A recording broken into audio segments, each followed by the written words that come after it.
Daudzi cilvēki man jautā par to, kā es atvēru savas spējas. Un, ko nozīmē manas spējas? Tas ir savienoties ar savām augstākām struktūrām, savienoties savu dvēseli, savienoties savu garu, enerģētiskā plānā nolasīt lietas, kas cilvēkam traucē, kas ir cilvēka bloki, redzēt paralēlās, jeb iepriekšējās dzīves, kā viņas sauc, un redzēt arī kosmiskos iemiesojumus, ja cilvēka apziņa atļauj, un tās es saucu par spējām. Katram cilvēkam ir potenciāli iespējams atvērt sevī šīs spējas.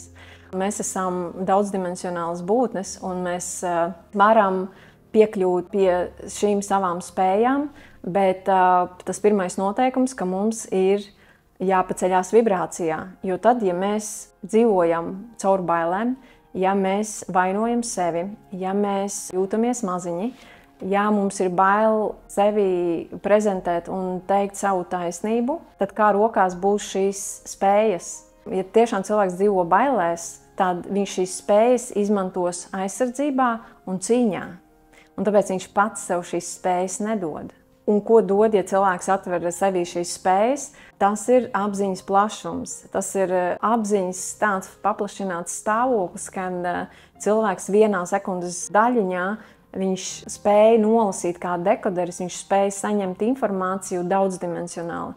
Nevis vienkārši, kā mēs esam pieraduši, ka mums ir tikai fiziskais ķermenis un mēs saņemam to informāciju verbāli, mēs klausamies kaut ko, mēs lasām kaut ko, mēs saņemam no skolotājiem kaut ko, bet šīs spējas ir tas, kad mēs saņemam no savām augstākajām struktūrām šo informāciju. Mums ir tāds kā iekšējais channelings, kur mēs šo informāciju saņemam paši no sevis.